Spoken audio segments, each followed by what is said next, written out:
And welcome to episode 69 of Two Idiots Reading Comics. Be sure to hit the like, subscribe, share, all that fun stuff. Rate, review, help us out. Happy Halloween week, and we'll keep it simple and get into the show.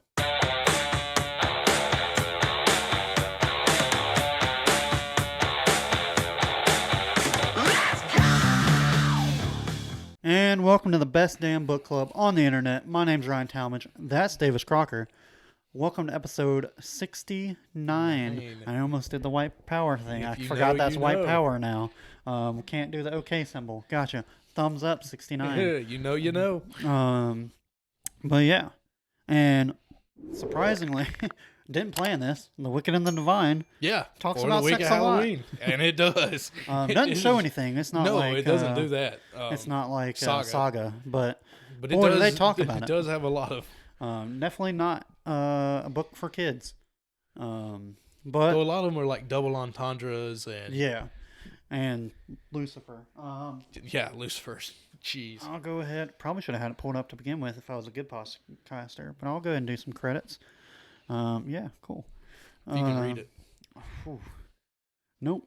You need me to do it? Nope, I can... Oh, look at this. For the first time in so long, Thomas is actually going to read the credits. I am. He's going to read the credits, people. You just gotta get there. Might take him 30 minutes to do it, Come but... on, Comixology. What are you doing? Load. Okay, here we go.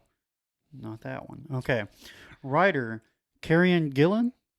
Artist, Jamie McClevey. Colorless, Matthew Wilson. And letters by Clayton Cowles. Clayton Cowles. Boy, he gets a lot of work. Designer, Hannah Donovan. Editor, Chrissy Williams. And Flatter D. Cunife. Oh, that's and then guest colorist Nathan Fairbairn. I think we've had him on some stuff before. That definitely sounds familiar. I just found out what this is also Image, so he's probably I just found out what a flatter is. It has to do with like they're in between the artist and the colorist. They do something. I watched a video. Is it like doing the grayscale and shit? That, and I think like a lot of, if you do it digitally, a lot of it is basically, from what I understand, like if you just have the sky, I think a flatter just goes in there and uses like the paint bucket and just like they don't have to waste their time on that. Oh, yeah. Okay. And then they can go in and then the colorist can just go do characters and the outfits. And the colorist can go in there and do all the fine detail work. I think so. So like a build, like a 40-story building that's gonna be gray and black. They just go in and gray the building, black the windows. And, well, that'd be pretty cool. There's a fun YouTube channel out there called Matt Garvey. Talks about making comics. I've been watching a lot. I don't want to make any promises because I don't know if anyone will ever say yes. But Davis just got a laptop. I just got a new computer, and we are thinking about inviting some guests like YouTubers and podcasters, and hell, if we can get some artists or writers on too. Yeah. Basically, if we can find the time, and find people that actually do a QA, a guest or like a guest month or something where we send them an email. Hey, do you want to be on our podcast? We'll just let you pick whatever book you want to read. And then we discuss it can be their stuff one about they really love. We just basically bring them on as like a third guest co-host. Yeah, and if like say Clayton Cowles wants to be on this one, hell talk to him about what he does as a letterer, what happens in the how do you get started second lettering? hand? Yeah. What do you do in the second hand after the story's written and it now has to be put into a comic or something like that? Man. Yeah, because I'm interested in all that kind of stuff. Do you have any suggestions? Send them out to us. Send us out. We read the comments, though we don't have any. Not since the guy that wanted us to read Batman White Knight. Long time ago. Yeah, it's been a hot minute. Except me. I comment on our videos sometime just to get us some traction. Shameless plugs. Yeah. No problem. But we'll get into it now. Wicked and the Devine. my first and honest take about it was, it feels like this is volume 1. I double checked, but it feels like we missed the origin story and we're already getting into the second story arc. Oh, I definitely feel like we've missed something. Yeah. Like either there was a comic that issue 0 or something like that. But yes, we are. It feels like they're going. Got finished, and I'm still in the dark about characters and probably stuff. A choice they made, but it does feel like it makes you want to go pick up volume 2. Yeah, definitely. And, I mean, it definitely is a ploy. It's enough of a hook. Yeah. To sit there and go, I do kind of want to know how these characters. Like what the hell's going on? Yeah. But definitely, you go into it or you come out of it thinking like, there was some information that they acted like I already knew, but I did not know at all. I mean, you start out with the main character, Laura. Yeah. Who, I mean, is in the beginning, she is dressing up as a fangirl for. Oh, good luck. Amaterasu. She's like a sun goddess. Yeah. So basically, the main hook of this book is every 90 years, 12 gods get reincarnated into different people, and they live for 2 years, and basically, apparently, like. They become pop stars. They become pop stars or something like super famous. Yeah. And it's just this big myth. And now that they've gotten to modern times, people are starting to be like, actually, that's bullshit. Because the first group was 1923, and there was enough. Or that's the only other one they referenced. Right, right. There was footage from then that they can kind of go, well, these people are just artists. They're magicians. They're conning. Conning everybody. Mm-hmm. And now you're in 2014, and you sit there and go, "Well, are they? They can do these magic. They can do these ostentatious miracles, things." But at the same time, there's been it's conspiracy theories saying, "Well, they're just gassing their audience, or they're putting them under, and then it's just bringing them back to right." Yeah. It's still all special effects, even though they can't believe somebody snaps their fingers and their head explodes. Yeah, that was. That's where this kind of gets into it. They kind of just act like you already know these characters. And Laura, like you said, Laura's a fangirl of Amaterasu. Yeah, Amaterasu. And she's like a sun goddess. Apparently, if you go to her concert, you're gonna come in your pants and have an orgasm that makes you pass out. Yep, that one. Literally from the book. Yeah, that's what they said. And she somehow gets backstage, but Amaterasu's best friend is apparently Lucifer. No, which is great. And, she is awesome. All right, Davis is apparently a big fan of Satan. But basically just plans on messing with this girl and brings her backstage, and then some big shit goes down, and Lucifer basically proves her powers to her. And so now she's like the biggest Lucifer fangirl, right? And she has an in. She's so devoted to Lucifer now that she wants to become a demon. Yeah. That Lucifer promised her to become a demon, and she does whatever Lucifer wants. I mean, doesn't do whatever she wants, but he's trying to prove Lucifer gets. So Lucifer gets in trouble. Lucifer, Amaterasu, and the Sekhmet. She's like a cat. Woman creature super was being fucked with. Was being fucked with laser pointer, like all cat tropes are. Turns out that was from a gun. From a gun, and so Lucifer in the middle of a missing interview. Clara, Cassandra, who ends up being a bigger character than you would think, but and then Lucifer steps out to the window and snaps her fingers and kills all the people. Blows up the dudes' heads. Well, she goes to court for it. Yeah. Well. The judge pisses her off. She gets pissed off. Well, no. And she acts like she snaps her fingers. She's like, look, either you're going to have to admit that I am a god. Which sets a precedent, which y'all don't want in the first place. Yeah. And that I did kill them with the snap of my fingers, or I'm completely innocent and you have to let me go. Because there's no proof that I can do that. I mean, if you agree that I can't do that. Yeah. And so the judge holds her in contempt of court, and she just keeps pushing, and she says, all right. Well, how about this? And she snaps her finger, and that dude's head explodes.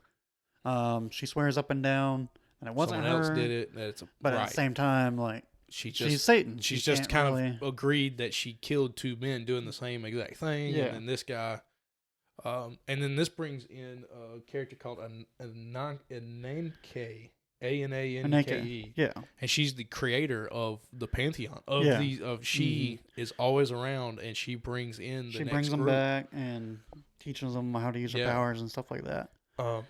And to me, like when I first saw pantheon, I was thinking, okay, we're getting all Greek gods here. No. No, I mean, we got Lucifer, which is Christianity. You've got Anaka. No, which one? Shakmet, I think's Egyptian. The only one I knew was you Lucifer. Get a Valkyrie, which is it was Norse. Norse. That's Norse. That's Woden is the Valkyrie. Then you get some Minerva, which is a 12-year-old. Yeah. You get some woman that's crows. Oh, Morrigan or something like that. She's Morrigan is her main, and then she's Badeb is her bad side, and Annie heals people and brings them back to life or something like that. And she's a crow person. And then you have Baphomet, who's her fuck boy. Yeah. But he's also a god, but mean and like I guess vengeful more. Yeah. Characters I've never heard of. Tara, who's a flamboyant. We haven't gotten to meet them yet. Yeah. It's just weird that like. And there's only 10 of the 12 pantheon. Yeah. Like and what's cool is they keep showing the ring. Yeah. But 2 of them are blacked out. Yeah, 2 of them are blacked out. Where the original group had skulls in their place, which when Lucifer is killed, spoiler, it's replaced with the skull there at the very end. I forgot. I was paying attention to it, but then this was the last one. Yeah, I had to read before we record, so I was kind of like speeding through the last half. But again, I mean, the whole thing is Lucifer is trying to prove that it's or Lucifer has Laura try to prove that it's not her. Yeah. And then at the end, Lucifer's like, "Fuck this shit, I'm leaving." Then Laura found out that the Pantheon was like, no, because really they care and don't care. It's a weird. It's like people think we're immortal, but we're actually not. And like, if she fucks this up, we might not get to reincarnate next time. Correct, because she's better just in jail. We rely on people to. It's like the whole thing of the gods throughout time. It's sacrifice. If no one worships me, it's am worship I really to the god? Are they really powerful? Like they get their power from their worship. And if everyone's against them when their final incarnation, there won't be enough willingness for them to come back. Yeah, or something like that. Or the they don't explain it very well. demon to me, or the most demoned gods would come back and ruin the world. Yeah, I don't know. One or the other. I mean, it's just kind of don't explain it very well. Not at all. But then, basically at the end, Laura goes back to Lucifer and is like, "Look, they said they're not helping you," and so she says, "Fuck it, I can get out of here if I want." Yeah, she just snaps and just like a god, all the breaks the little finger all the cuffs. bonds of humanity are gone and walks out, burns people alive. Yeah, and then I mean, it just basically the Pantheon comes and kills her, and then Laura tries to go because they're like, Morgan. "Look, you have got to stay in jail. Just wait until the trial. Like, just sit there, do what you got to do."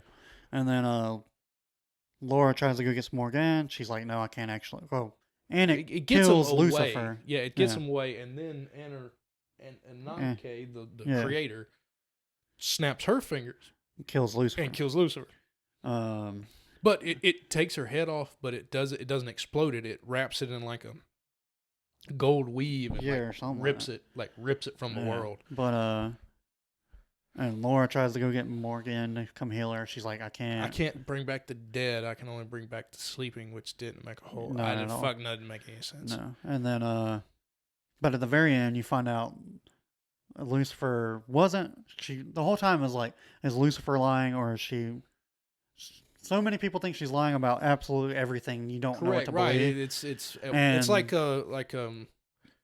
crying wolf. Yeah. It's like at what point, like if you cry wolf so many times, like we don't know what to believe because she lies all the time. Correct. And then she told Laura that she was going to make her a demon if she helped her out. And then when she did, she's like, no, I'm lying about that. Right. But then when she dies at the very end, turns out Laura does have powers. So either she's a demon or she's Lucifer now. Or is she the 11th or 12th god? I don't know. Because those two gods either haven't been found. But I thought they always came back at the same time.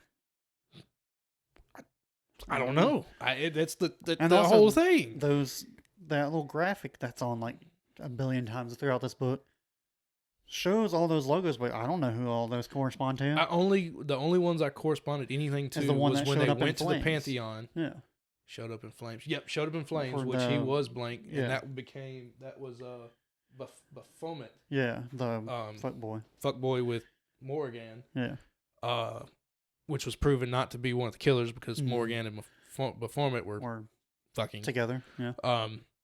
Which all the gods apparently horny 12-year-old. Well, they're all teenagers and they're horny bastards. Yeah. Where was I going with this? I don't know.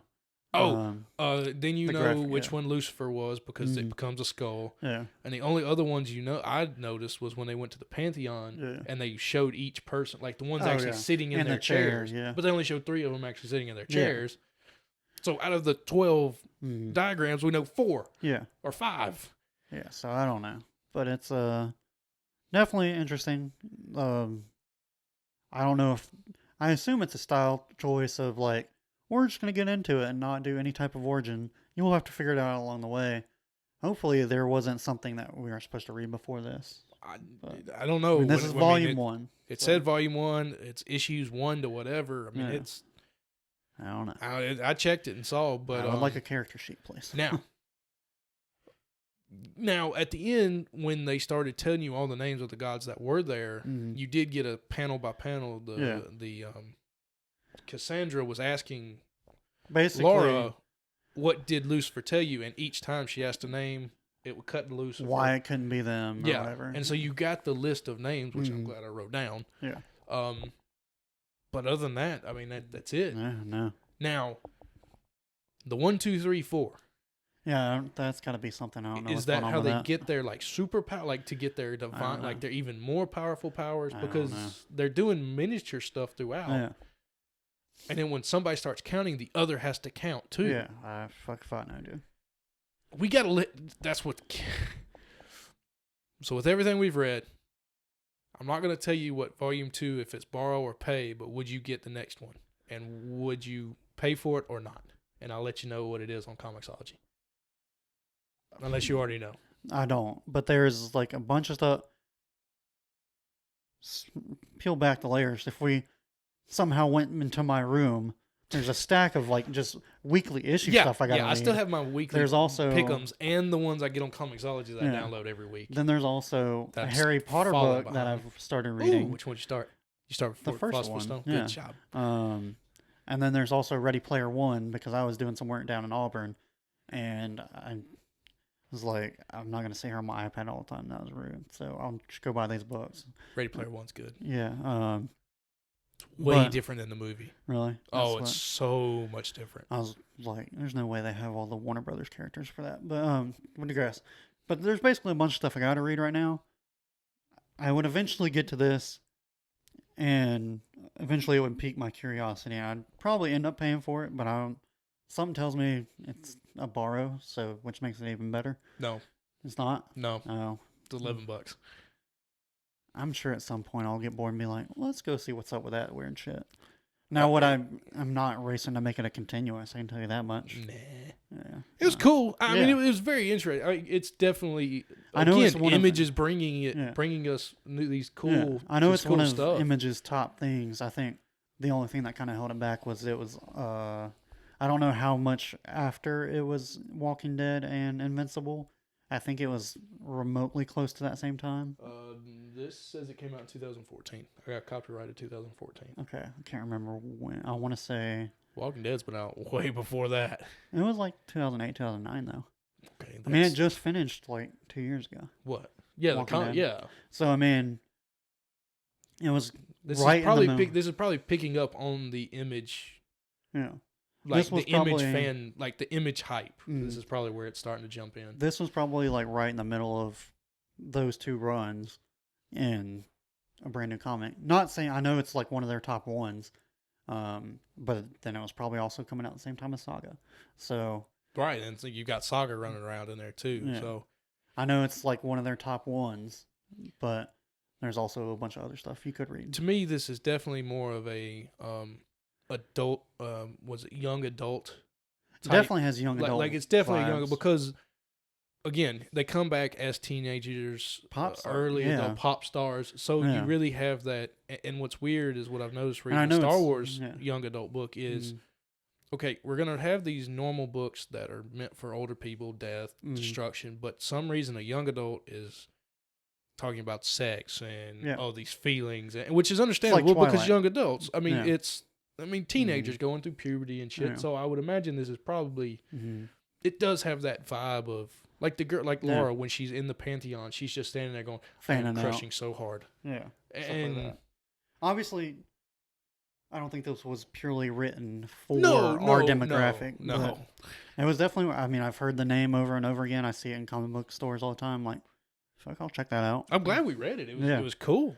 But again, it's a cool trick to try and do. All right, we're not going to give you any backstory, but we're going to give you enough that makes you want to go get volume 2 and keep reading. Yeah. But again, it also aggravated me the hell and back that I probably would have enjoyed it more if they would have given me at least half of the information. And at least give me half of why these people are so crazy fans. We just got done with a continuous of Manifest Destiny.